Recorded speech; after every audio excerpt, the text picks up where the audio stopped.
ఓం విఘ్నేశ్వరాయ నమః. శ్రీమద్ రామాయణము కిష్కింధకాండ.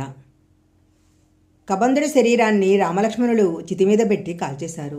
అప్పుడు ఆ చితి నుండి ఆభరణాలు పెట్టుకొని మంచి తేజస్సుతో ఒక దివ్య శరీరంతో ధనువు పైకొచ్చి రాముడితో ఇలా అన్నాడు. రామ, నీకిప్పుడు చాలా కష్టమైన కాలం నడుస్తుంది. నీలాగే భార్యను పోగొట్టుకొని బాధపడుతున్నవాడు ఒకడున్నాడు. ఆయన కూడా ధర్మాత్ముడు. ఆయన పేరు సుగ్రీవుడు. నలుగురు వానరాలతో కలిసి ఋష్యముఖ పర్వతం మీద ఉన్నాడు. ఆయనను ఆయన అన్నగారైన వాలి రాజ్యం నుండి వెడలగొట్టాడు. వృక్షరజస్సు అనే వానరుని భార్యకు సూర్యుని తేజస్సు వల్ల సుగ్రీవుడు ఔరనపుత్రుడిగా జన్మించాడు. నువ్వు ఆయనతో అగ్నిసాక్షిగా స్నేహం చేసుకో. వానరుడు కదా అని ఎన్నడూ సుగ్రీవుడిని అవమానించవద్దు. ఇప్పుడు నీకు ఒక గొప్ప మిత్రుడు కావాలి. సుగ్రీవుడు నీకు తగిన మిత్రుడు. ఆ సుగ్రీవుడిని కలుసుకోవటానికి నువ్వు అక్కడి నుంచి పశ్చిమ దిక్కుకు వెళ్ళు. అక్కడ అనేకమైన వృక్ష సమూహాలు కనపడతాయి. ఆ వృక్షాలకు ఉండే పళ్ళు సామాన్యమైనవి కావు. అవి చాలా మధురంగా ఉంటాయి. మీరు ఆ పళ్ళు తిని ముందుకు వెళితే కొన్ని వనాలు వస్తాయి. మీరు ఆ వనాలన్నీ దాటి ముందుకు వెళ్ళినట్లయితే ఆఖరికి పంపా అనే పద్మ సరస్సు వస్తుంది. ఆ సరస్సు దగ్గర హంసలు, ప్లవములు, క్రౌంచములు, కురవములు అనే పక్షులు నేతిముద్దల్లా ఉంటాయి. మీరు ఆ పక్షులను చంపి వాటి మాంసాన్ని తినండి. అలా చేయటం వల్ల మీరు సేద తీరుతారు. అలాగే ఆ సరస్సులో రుచికరమైన చేపలు కూడా ఉంటాయి. వాటిని కూడా తినండి. తరువాత సుగంధభూరితమైన ఆ చల్లటి నీటిని తాగండి. సాయంత్రం పూట అక్కడ విహరించండి. అప్పుడు మీకు ఒక విచిత్రమైన విషయం కనపడుతుంది. అక్కడ వాడని పూలదండలు పడి ఉంటాయి. ఆ పూలదండలను ఎవరూ వేసుకోరు. ఇక్కడికి ఆ పూలదండలు ఎలా వచ్చాయో ఇప్పుడు చెప్తాను. పూర్వము మతంగ మహర్షి ఉన్నప్పుడు ఆయన శిష్యులు ఆయనకు కావలసిన దర్భలు, ఇతర పదార్థాలు అరణ్యం నుండి తీసుకెళ్లేవారు.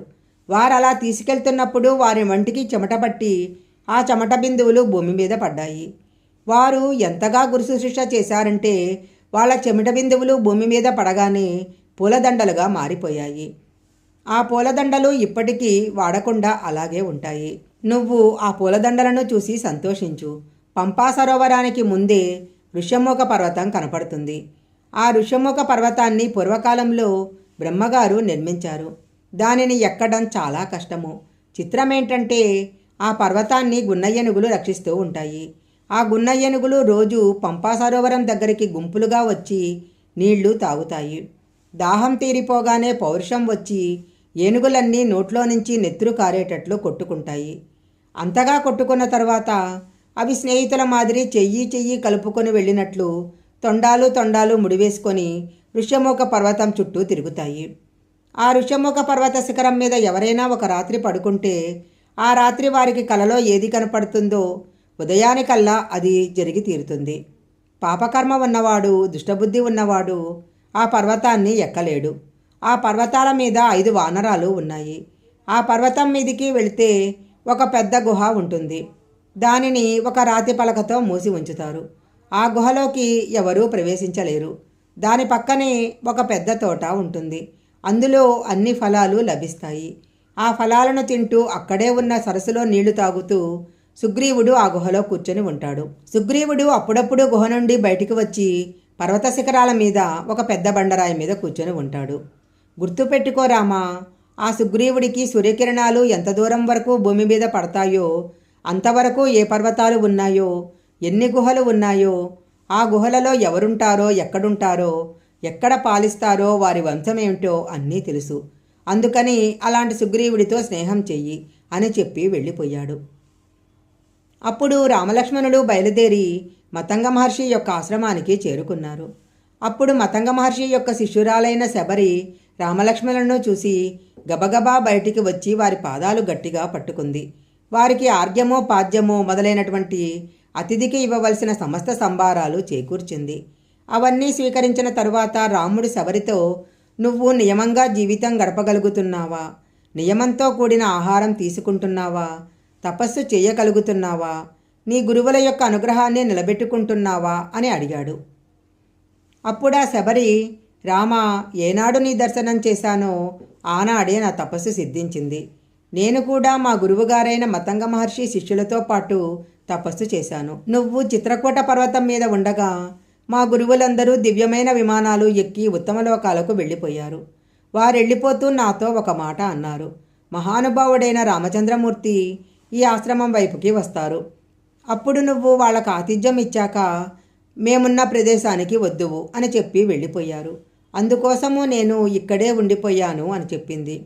అప్పుడు ఆ రాముడు శబరితో నీ యొక్క ప్రభావాన్ని నేను చూడాలనుకుంటున్నాను అన్నాడు. అప్పుడు శబరి రాముడిని ఆశ్రమం లోపలికి తీసుకెళ్ళి ఒక అగ్నివేదిని చూపించి, రామ, మా గురువుగారు ఈ అగ్నివేది దగ్గరే అగ్నిహోత్రం చేసేవారు. వృద్ధులైన మా గురువులు వణికిపోతున్న చేతులతో పువ్వులు తీసి ఆ వేది మీద పెట్టేవారు. ఒక్కసారి ఆ వేది చూడు. ఆ పువ్వులు ఇప్పటికీ వాడకుండా అలాగే ఉన్నాయి.